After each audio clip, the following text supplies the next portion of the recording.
Hello बच्चों। तो चलो अब मूल कॉन्सेप्ट को आगे लेके चलते हैं। यहाँ पे नेक्स्ट क्वेश्चन है। हम दो क्वेश्चंस पिछले वीडियो में निपटा चुके हैं। ये तीसरा क्वेश्चन है। Calculate number of protons and neutrons in two moles of N3 negative. मैं आपको पहले भी बता चुकी हूँ, ये N3 नेगेटिव जो है ये आयन है। ध्यान से देखते हैं। सबसे पहले यूनिटरी मेथड से सिखाती हूँ, फिर मैं आपको जो मैंने शॉर्ट ट्रिक बनाई हुई है उससे सिखाती हूँ। देखो, एक मोल N3 नेगेटिव जो कि एक आयन है, तो यहाँ पे मुझे कितने N3 नेगेटिव के आयंस मिलेंगे? अगेन 6.022 इंटू 10 की पावर 23। तो उसको मैं लिख सकती हूँ। ठीक है। तो 2 मोल्स में कितने मिले? 2 मोल्स N3 नेगेटिव में कितने आयंस मिले? मैंने आपको बताया था ना, इसको इससे मल्टीप्लाई कर दो और इस वाले नंबर से डिवाइड कर दो। तो कितने आयंस आए? 2 Na N3 नेगेटिव आयंस। अब सबसे पहले तो मुझे क्या निकालना है? इसके अंदर इलेक्ट्रॉन्स एंड प्रोटॉन्स, राइट? तो ध्यान से देखो, one ion of N3 negative has electrons कितने? देखो, सोडियम का एटॉमिक नंबर कितना होता है? 7। अगर 7 सोडियम का, सोडियम बोल रहे, सॉरी, नाइट्रोजन का कितना होता है? 7। तो नाइट्रोजन कितने हैं यहाँ पे? 3। तो 7 3 जा 21। और क्योंकि एक नेगेटिव है तो एक इलेक्ट्रॉन और आया होगा, लीडिंग टू 22 इलेक्ट्रॉन्स, राइट? अब ध्यान से देखो, फिर से यूनिटी लगाना पड़ेगा। एक आयन अगर अजाइड का है, N3 नेगेटिव का है, तो उसमें इलेक्ट्रॉन्स हैं 22। तो फिर 2 Na आयंस अगर होंगे N3 नेगेटिव के, तो आयंस कितने होंगे? आयंस को देखो, आयंस के नीचे लिखना है, इलेक्ट्रॉन का आंसर इलेक्ट्रॉन में आएगा, इसको इससे मल्टीप्लाई करना है। 2 into 22 Na divide by 1, leading to 44 Na electrons. Electrons निकल गए। ऐसे ही मैं प्रोटॉन्स भी निकाल सकती हूँ। एक आयन N3 नेगेटिव का कितने प्रोटॉन्स हैं उसमें? तो नाइट्रोजन का एटॉमिक नंबर कितना होता है? 7। तो 3 टाइम्स ऑफ 7, क्योंकि 3 नाइट्रोजन के एटम्स हैं, कितने हुआ? 21 प्रोटॉन्स। यहाँ पे नेगेटिव का प्रोटॉन से कोई लेना देना नहीं है, क्योंकि नेगेटिव या पॉजिटिव इलेक्ट्रॉन का कैप्चर, लॉस, ये सब बताता है। गेन या लॉस इलेक्ट्रॉन के रिस्पेक्ट में होता है, प्रोटॉन्स का तो कोई लॉस या गेन नहीं हो रहा, राइट? अब देखो, one ion of N3 negative, इसके पास कितने प्रोटॉन्स हैं? 21।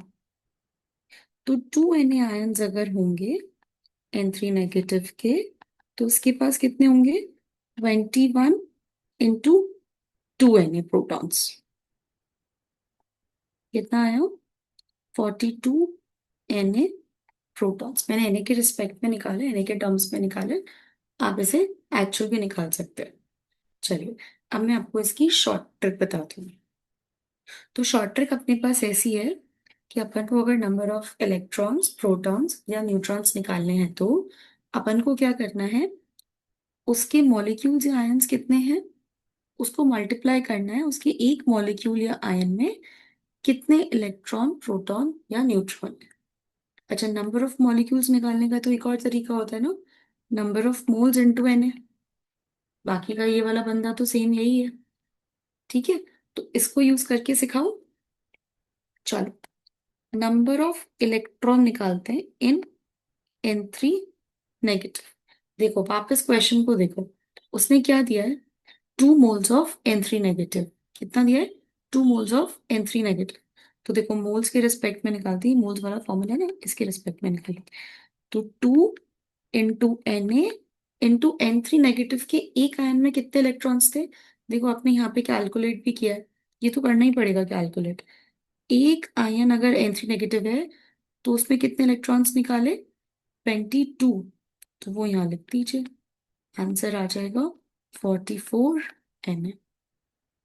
ऐसे नंबर ऑफ प्रोटॉन्स अगर निकालने हैं, तो मोल्स, देखो मोल्स ये रहा, मोल्स इंटू Na, मोल्स है 2 इंटू Na, और एक बंदा, एक आयन में कितने इलेक्ट्रॉन्स या प्रोटॉन्स है वो लिखना है, क्योंकि प्रोटॉन्स निकाल रही हूँ तो प्रोटॉन्स के बारे में ही देखूंगी। एक आयन जो है N3 नेगेटिव का, उसमें कितने प्रोटॉन्स निकाले? आपने निकाले थे अपने 21।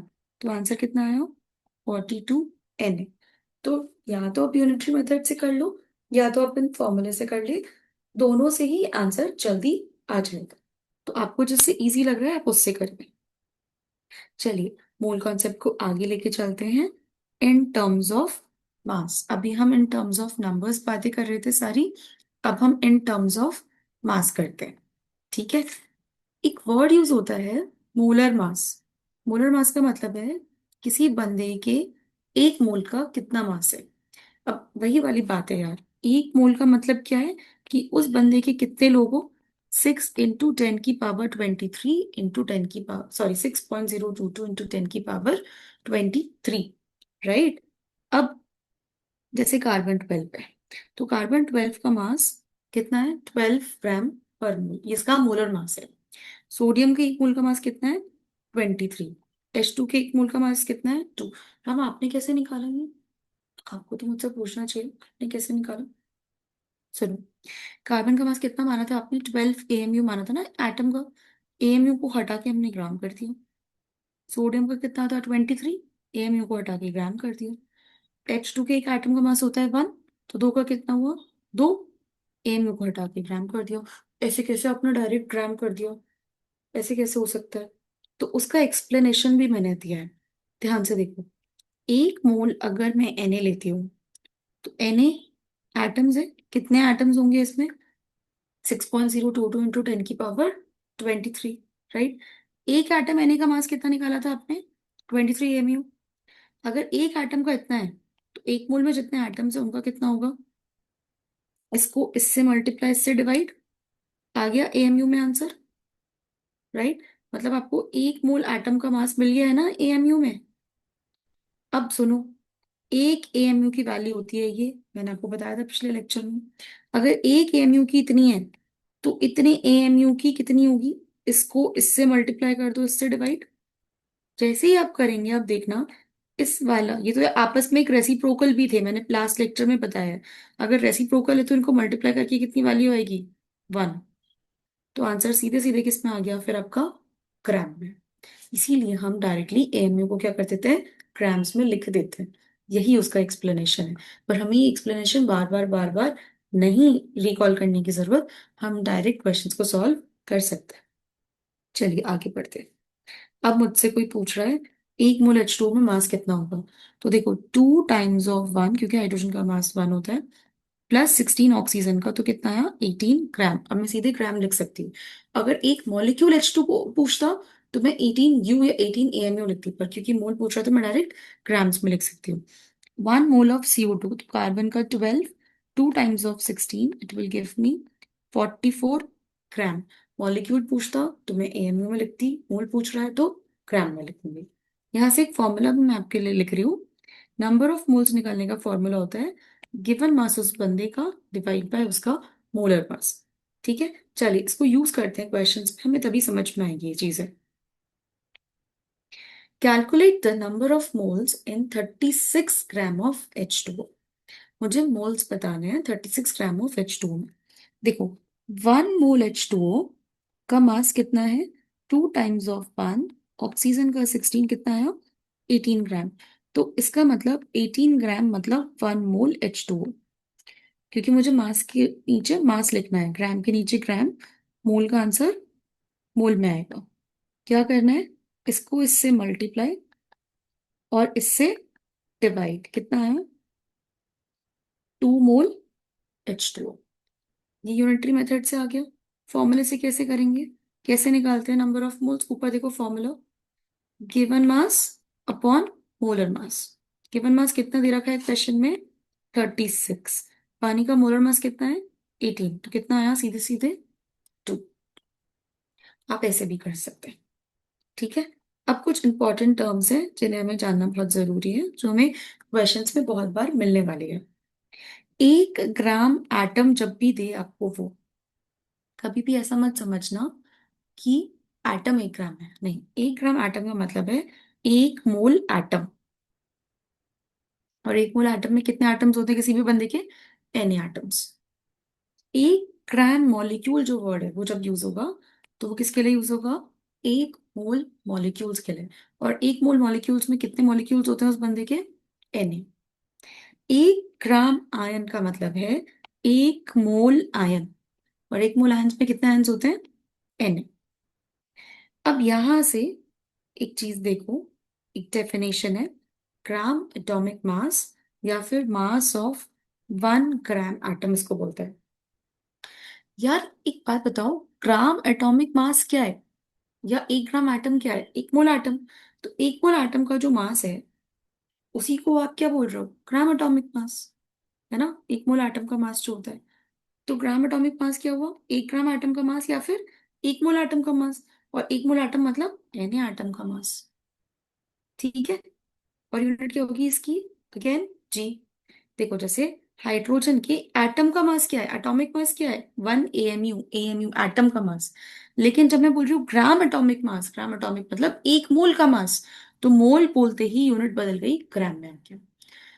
वैल्यू वही है, मैग्नीट्यूड वही है, बस यूनिट बदल गई। नाइट्रोजन का एटॉमिक मास 14 AMU। लेकिन जैसे ही मैंने बोला ग्राम एटॉमिक मास, तो हुआ क्या? मोल की बात हो गई, तो यूनिट ग्राम हो गई एएमयू से। ऐसे ही ऑक्सीजन का देखो, ऑक्सीजन का एटॉमिक मास 16 AMU, यूनिट यहाँ पे एएमयू है। लेकिन जैसे ही मैंने जीएम निकाला इसका ग्राम एटॉमिक मास, मोल की बात हो रही है, तो यूनिट क्या हो गई? ग्राम हो गई। मैग्नीट्यूड सेम रहता है। सिमिलरली ग्राम मॉलिक्यूलर मास, अब तक आप समझ गए होंगे ग्राम मॉलिक्यूलर मास जीएमएम क्या है।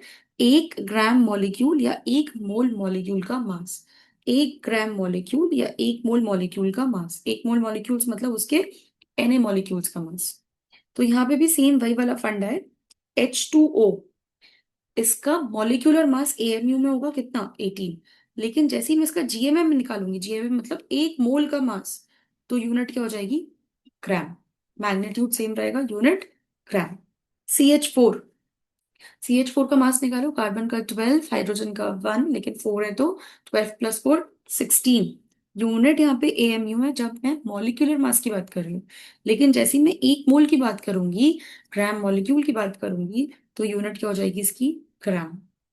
CO2, कार्बन का 12, ऑक्सीजन का 16, लेकिन दो है तो 32। तो 12 + 32 गिव्स मी 44। यहाँ पे यूनिट है एएमयू क्योंकि मॉलिक्यूल का मास है। लेकिन जैसे ही मैं मोल का मास निकालूंगी तो यूनिट देखो यहाँ पे क्या हो गई? ग्राम। आई होप आपको ये समझ में आया होगा। ठीक है। चलो आगे क्वेश्चंस करते हैं। क्वेश्चंस में जैसे जैसे हम आगे बढ़ेंगे आपको ये और ज्यादा क्लियर होता हुआ नजर आएगा। देखो मुझसे क्वेश्चन क्या पूछ रहे हैं। मास ऑफ 200 ऑक्सीजन 16 के एटम्स इन एम। देखो ध्यान से, प्लीज ध्यान से देखो। 1 एटम ऑफ O16 8 का मास कितना होता है? आप बताओ। जब मैं ऑक्सीजन का मास बोल रही हूँ कि मुझे ऑक्सीजन का मास निकालना है, तो ऑक्सीजन के एक एटम का मास एएमयू में कितना होता है? 16 AMU, राइट? तो फिर 200 एटम्स का मास कितना होगा? 200 एटम्स का मास कितना होगा? 200 × 16 कितना आया? 3200 AMU। क्या ये बात क्लियर है? क्या ये बात क्लियर है? चलो आगे बढ़ते। Mass of 100 atoms of 14 NN ग्राम, मुझे ग्राम में निकालना है। कोई बात नहीं, लोड नहीं लेना, पहले वाले की तरह ही करेंगे। देखो 1 एटम ऑफ N14 वाला जो बंदा है उसका मास कितना है? 14 AMU, राइट? तो अब बताओ 100 एटम्स का मास कितना होगा? एटम का मास है ना बेटा, तो यूनिट क्या रहेगी? एएमयू। तो 14 × 100 AMU कितना आया? 1400 AMU। और क्वेश्चन में मुझसे क्या पूछ रहा है?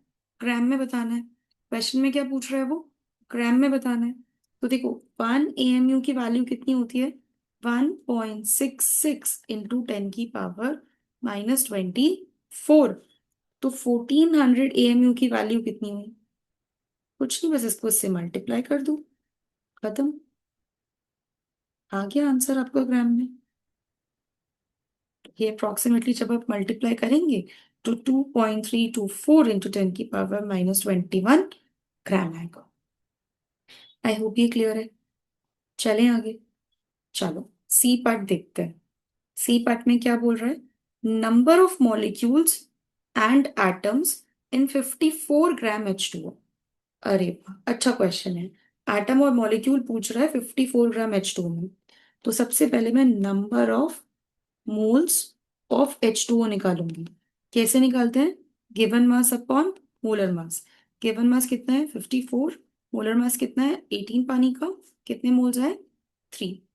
अब मुझे क्या निकालना है? Number of molecules. Number of molecules का फॉर्मूला क्या है? Moles of water into Na। तो 3Na हो गया। अब मुझे नंबर ऑफ एटम्स बताना है, राइट? नंबर ऑफ एटम्स बताना है। नंबर ऑफ एटम्स का फॉर्मूला क्या था? नंबर ऑफ मॉलिक्यूल्स इनटू एक एटम में कितने मॉलिक्यूल, सॉरी एक मॉलिक्यूल में कितने एटम है। तो मॉलिक्यूल्स कितने हैं? 3Na। और H2 में कितने एटम्स है? नाइट्रोजन के 2 और ऑक्सीजन का 1, लीडिंग टू 3। तो ये 3Na इंटू 3 करके कितना आंसर आ गया? 9Na। क्या ये बात क्लियर है? चले आगे डी पार्ट देखें। Number of atoms in 88 gram CO2। Number of atoms in 88 gram CO2, उसको थोड़ा ऊपर कर देते हैं, है ना, ताकि थोड़ी स्पेस बन जाए। तो सबसे पहले तो मोल्स ऑफ CO2 निकालती हूँ। Given mass upon molar mass कितना आया? 2। अब मुझे नंबर ऑफ एटम्स पता लगाना है। तो फॉर्मूला क्या था? मोल्स इनटू Na इनटू कितने एटम है CO2 में? कार्बन का 1, ऑक्सीजन के 2, टोटल कितने हो गए? 3। तो आंसर क्या आया? 6Na। आई होप आपको ये बातें समझ में आ गई होंगी। पक्का? आगे चलें। चलिए आगे बढ़ते हैं। क्वेश्चन नंबर 6 की तरफ बढ़ते हैं। पहले तो आप वीडियो को पॉज करके इसको खुद सॉल्व करने का ट्राई करेंगे। उसके बाद आप मेरा सोल्यूशन देखेंगे, ठीक है? Calculate the number of atoms in each of the following. ये एनसीईआरटी का क्वेश्चन है। बहुत ही प्यारा क्वेश्चन है और इजी सा क्वेश्चन है। Calculate the number of atoms in each of the following. 52 moles of air. देखो यार, नंबर ऑफ एटम्स कैसे निकालते हैं? Moles into Na। मोल्स है 52 इंटू Na। अच्छा, एटॉमिसिटी, यहाँ पे एक वर्ड भी तो आएगा ना, एटॉमिसिटी। एटॉमिसिटी मतलब नंबर ऑफ एटम्स। एयर में कितने एटम्स हैं? 1। तो इसलिए मैंने डायरेक्ट ऐसे लिख दिया 52Na। ठीक है। अब सेकेंड, 52U में कितने एटम्स हैं? तो बेटा एक एटम ऑफ आर्गन, सॉरी ये हीलियम है, हीलियम बोल रहा है ना, नेक्स्ट में तो वो हीलियम बोल रहा है। तो एक एटम ऑफ हीलियम का मास कितना होता है? 4U, right? तो इसको मैं ऐसे भी लिख सकती हूँ, 4U is equals to 1 atom of helium. बेटा 4U एटम है तो यू में लिखते हैं, तो 4U में एक एटम है, तो 52U में कितने एटम्स होंगे? 52 इंटू 1/4 कितना आया? 13 एटम्स। नेक्स्ट क्या बोल रहा है? 52 ग्राम ऑफ हीलियम। इस दफा सबसे पहले मुझे नंबर ऑफ मोल्स निकालने पड़ेंगे, क्योंकि अब ग्राम में बातें हो रही हैं। ऊपर यू में बातें हो रही थी तो मैंने डायरेक्ट एटम निकाल लिया, पर अब ग्राम में बातें हो रही तो मुझे मोल्स निकालने पड़ेंगे। कैसे निकालते हैं? Given mass upon molar mass. कितने मोल्स आए? 13 मोल्स। अब नंबर ऑफ एटम्स का फॉर्मूला क्या है? Number of moles into Na into atomicity. He में कितने एटम है? एक। तो सीधे सीधे एक से मल्टीप्लाई किया, आंसर आया 13Na। आई होप आपको ये क्लियर है। ऐसे ही हम और वीडियोस बनाएंगे मोल कॉन्सेप्ट पे, जिसमें आपको ये चीजें और ज्यादा क्लियर होने लगेंगी with a lot of questions as well. Thank you बच्चों, अगर आपको पसंद आ रहा है तो आप शेयर करिए, सब्सक्राइब करिए। Thank you.